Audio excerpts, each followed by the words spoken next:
I the a-hole stories? Am I the a-hole for not giving my mom part of my inheritance? So long story.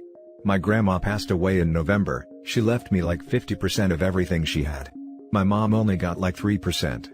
With this, I inherited a house, and I'm the only one on the life insurance policy, stuff like that. Well, my mom is calling me selfish. I turn 18 in less than a week, and I told her I will not let her and my siblings move into the house with me, and let her have the master bedroom, etc. She got upset saying I don't need an entire house to myself, that I'm selfish, etc. But she didn't raise me, my grandma did. She's never been there for me and she's always treated me horribly. She's been in and out of jail my entire life for substance use, and she abused me the 3 months I lived with her, and I don't want that toxicity in my life lol. So I am standing my ground and saying no, but I have other family members trying to convince me to let her move in, and I'm just why should I? I don't know. I feel like maybe I'm being rude, but I also just don't care. She's never done anything for me, so why should I do things for her? So, am I the a-hole or what? Edit. I also wanted to state, she knows I'm engaged to someone, yet she still says I don't need a space of my own, and that if I let her have the house, me and my boyfriend can move in with her. I genuinely can't seem to understand her thought process. Thanks to everyone for the advice and for reassuring me that I'm not a major jerk, haha. Now for the top comments. Not the a-hole. You don't owe her anything. Turn 18, enjoy your house.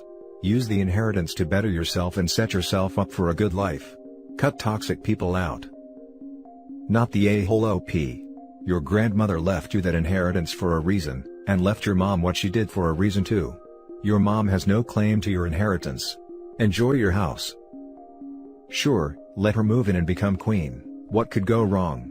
Trust your instincts here. There's a reason your grandmother only left her 3%. Have a wonderful life. You are not responsible for housing her and your siblings. Not the a-hole.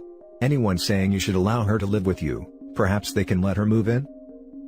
Her mother would definitely not turn the grandmother's home into a den with a parade of worthless boyfriends in and out of the house, who would probably leave her with another couple of kids that OP would be expected to provide for just because she's got money. The mother also would never dream of wasting the inheritance on more substances and partying, and things she doesn't need. Leaving her even poorer and more of a train wreck than she is now. Impossible. Would totally never happen. If your other family members want to house your mother, they can do so. They have no right to make you do this, however. Move, save your money, find some cool roommates, with formal leases. No informality, that will bite you in the butt, or no roommates, it's your space. Start taking college classes you are interested in. Don't invest any of your money in friends or family. All your investments should be formalized through an investment firm like Fidelity or Vanguard. Index funds are good. Any money you give to friends or family you have to consider gone. You are never getting it back, and more than likely they will ask for more. Don't talk about the money you inherited to anyone. Don't tell anyone you own the house either. For a while, keep this all to yourself and learn to deal with it personally. You have no idea how entitled people will feel to your money once they know it's there. Your mother will not be the last in this regard. One option now is to go no contact with your mother now, and threaten no contact with any family member who talks about her or tries to guilt you into spending your money or moving family into your house. Set down rules now that they may not break. Not the a-hole, and I hope you enjoy what your grandmother intended for you to have, and only you. Next story. Am I the a-hole for refusing to provide more than my obligation threshold to my parents? My 36 mil father brought us to the US from an Asian country when I was 12, and I have 4 younger siblings. In our culture, the children are the parents' retirement accounts, so parents tend to invest in the children and then reap the rewards when they become successful adults and help the parents retire. My father and a couple of his friends came to the US around the same time in the late 80s. His friends have sons around mine and my brother's age. They all got the same jobs, but my father consistently earned more money than the other two. His 2 friends invested in their children's educations and provided a comfortable lifestyle for their wives and kids back in the old country. My father was more interested in buying land and trying new business ventures, so we lived relatively simple lives. That trend continued when we came to the US. We lived in relative poverty in the US while my father sent more and more money back home to buy properties. He said he was building his retirement and was going to move back to the old country and retire there when he was old. At the same time, His friends were working less and spending more time with their kids and investing heavily in their children's future, instead of building properties in the home country. We were in constant contact growing up, and those kids had much better lives than us, going to private schools and getting allowances. My siblings and I would be lucky to get $50 for new notebooks and pencils at the beginning of the school year, let alone an allowance or access to private schools. My parents never went to parent-teacher conferences or ever checked our report cards. Despite all of that, my brother and I are now decently successful in our careers. The sons of his friends are just as successful. Since their fathers sacrificed so much for those guys' futures, they're financing relatively comfortable and lavish retirements for their fathers. My brother and I refuse to do the same, which means that my father can no longer keep up with his friends in terms of quality of life. My father's schemes and businesses and properties in the old country haven't amounted to anything much in terms of income, so my parents are now reliant on my brother and I for support. We only provide enough for them to cover bills and food. We refuse to buy them houses and cars in the old country and here, and finance multiple trips back and forth. My brother and I can afford it, but we refuse to provide more than our obligation. Our parents never did anything more than their obligation to house and feed the kids, so we're choosing to limit our support to just that. My father has taken to telling family that his sons have effectively abandoned him despite our ongoing support, so we've started to be honest when asked and say that he never provided anything more than the bare minimum, so we're choosing to do the same. His investments are in the old country. He can go back and get it from there. Are we the a-holes? Not the a-hole, you still support them, and despite your childhood you're successful. You and your brother worked hard for it, it's your money and your decision. Would decline any pleas for support explaining you need the money for your retirement. If he has a lot of land, then why doesn't he just sell it or move back? Would that be a decent sum of money? There's a long backstory and he refuses to sell anything. My grandfather was murdered when my father was 15 or so. In the ensuing war for revenge, a lot of the hereditary land that was supposed to go to my father was mortgaged or sold to pay for bullets and stuff. My father and his brothers bought back every inch once they started working. But they were done recovering the family land before I was even born. My father just never stopped investing in the homeland and kept pushing to buy more and invest more over there. Everything combined can be sold for $2 million plus, but he refuses to sell it. He starts talking about how he had to work in the coal mines to buy back the ancestral land. Which is true, but there's plenty of other things that is outside the ancestral land that can be sold, but he won't sell. Not the a-hole, what you sow, so shall you reap. Seems like an extremely applicable adage here. Give the minimum, get the minimum back. As for having abandoned him, seems like those support checks are unnecessary if you've abandoned him. The money's mostly so our mother doesn't have to suffer financial distress alongside him. Not sure how much money is your obligation, but tell him that can end quickly if he continues to complain. My brother and I pitch in $1,000 per month. He gets Social Security and some money from renting out his basement. Adds up to about $3,500 a month. My parents could live reasonably well off that. But he's still sending some money back to try and save his failing businesses in the old country. Now for the next story. Am I the a-hole for not returning a family heirloom? My 32 male, late wife, 35 female, has a large family and her family are very close. She was the oldest from 4 siblings, 33 female, 29 male, and 27 female, and we were child-free until our son. Her family have a treasured heirloom. It's an old silver ring with small detailed patterns all over it. It is very pretty. It traditionally is given to the firstborn child, my wife, who passes at their firstborn. A few years ago, our son, 4 male, was born, and while it was a very happy time, it was also sad. My wife had a health condition that affected her heart, and carrying and giving birth to our son had made it worse. She was hospitalized for a while, but even when she came back, she was still weak. She had to quit her job and she looked after our son while I worked. She was unwell but she was very happy, she loved our son. She recently passed, and it was very hard on us. Before she passed, she gave the ring to our son. He wears it on a chain around his neck. He loves it and doesn't take it off since mommy went away.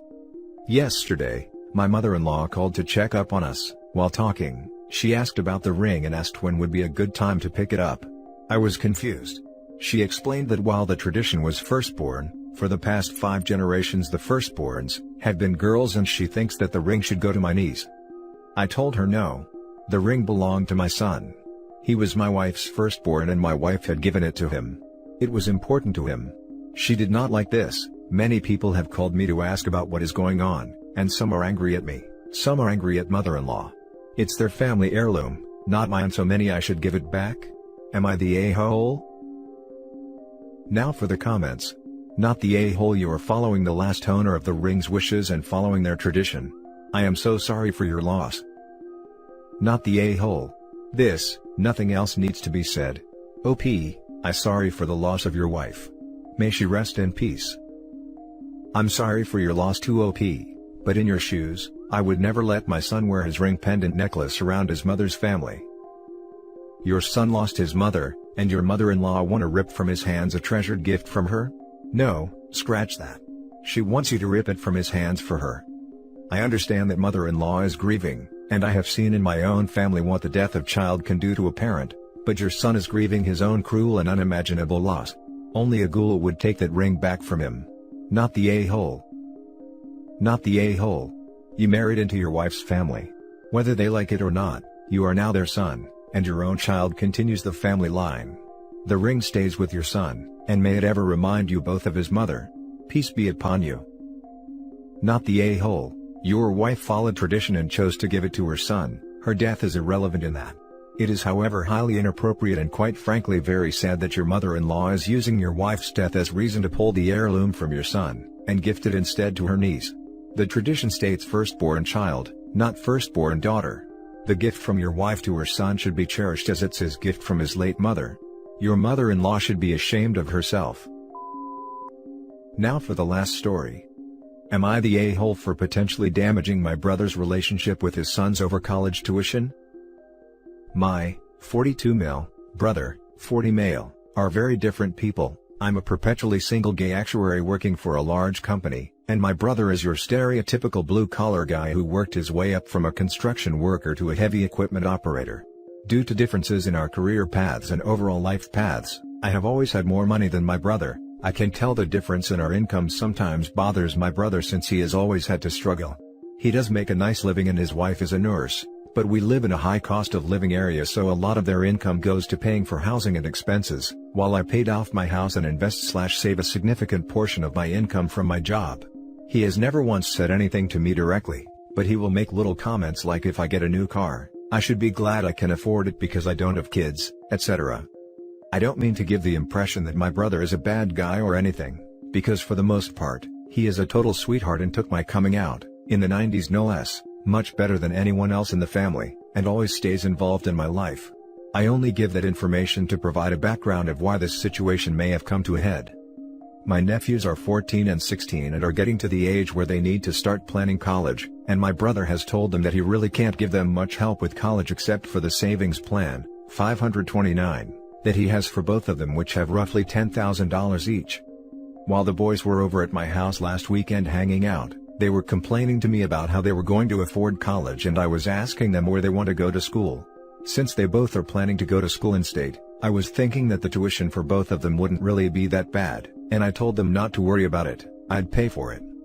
Well, naturally they were ecstatic about it, but when they told my brother, he got upset with me and said I shouldn't flash my money around and make his kids feel like they can't rely on him, and instead need to run to their uncle for money. I apologized for offering that without telling him, but I told him I was not going to take the offer back because I love my nephews and want them to start their life out debt-free. So either he lets me pay for it directly, or I'll wait until they graduate and pay off their debt then. Regardless, they will be starting their adult life debt-free. We got into a huge argument about it and I feel like I may have really overstepped some boundaries here, but I am not backing down on my offer and kneecapping my nephews financially for my brother's pride. Am I the a-hole? No a-holes here. Your heart was definitely in the right place, and I commend you for being there for your nephews. It's clear your generosity struck a nerve for your brother and that may have set him off. Give it a few days and then try speaking to your brother. Disagree. The brother is an a-hole for objecting to OP offering to pay for his son's college. What did he want? For OP to say, "Oh sorry, I won't pay for it now," and then for his sons to go into massive debt? Not the a-hole. No a-holes here. I think your intent is wonderful, but your execution could have been a little better. You could have gone to your brother and said, "Hey, I love my nephews and want to contribute to their education fund, so it wasn't a direct tie in the kid's head to dad not having money and then boom, rich uncle swoops in and saves the day. That said, your brother shouldn't let his pride get the best of him. It's a generous and kind offer and he should know you well enough to know that you weren't trying to show off or show him up. Yeah, I clearly let my mouth get ahead of my brain. At this point though, it's not like I can take back the offer. I feel I'd be a bigger a-hole rescinding the offer. This is just simply a no-win situation now. No a-holes here. I agree you should have chatted with your brother first and I can see the hit to his pride. But I was the kid in this situation being poor with a rich auntie, except my parents were so proud they put a stop to it, and my auntie didn't want to upset my parents. You know what that achieved? My parents still felt like charity cases. My auntie felt bad because she didn't get to help and I missed out on a laundry list of amazing things because of it. Vacations, money for a car, money for college, various things that would have made my life easier, computers, bikes, etc. I am still upset with my parents for this. 20 years later. Their pride was worth more than a better life for their child. That is messed up. I didn't care that they didn't have the money for things, I understood. What I could not understand is why they would prevent me from having these opportunities. Definitely discuss and see if you can figure out a way to do it with your brother's blessing. Maybe frame it in a way saying you don't have any kids to take care of, so it's actually an important thing for you to do for yourself. But if compromise doesn't come, freaking do it anyway. Help those kids. Why not? What is money good for if not that? Good luck, you sound like a great uncle and brother. This comment really strikes a chord with me. I've felt like that their whole lives. I've wanted to do a ton of stuff for them, but I've always had to tiptoe around my brother's feelings about my money. I wanted to take my nephews on a trip to Disney when my older nephew was turning 10, but they told me it was too extravagant of a gift. I wanted to give my younger nephew a PS5 when they came out, but once again I was told no. My 16-year-old nephew doesn't have his own car and I have a 8-year-old Prius sitting in my driveway that I offered to let him drive. Keep in mind, just drive, not have permanently. Parents said no. They have all the power in this situation because at the snap of their fingers they can tell me I can't see my nephews anymore, and unfortunately, they'd rather their sons not be spoiled by me than give them access to things they wouldn't otherwise have. It's such a bummer of a situation. But I guess once the boys turn 18 their parents won't have much of a say anymore and I will just pay their debt off regardless of how my brother feels about it. And that's it for this video guys. If you have thoughts to share, leave a comment below. Don't forget to hit like and subscribe if you like this content. I'll catch you in the next one. Good day everyone.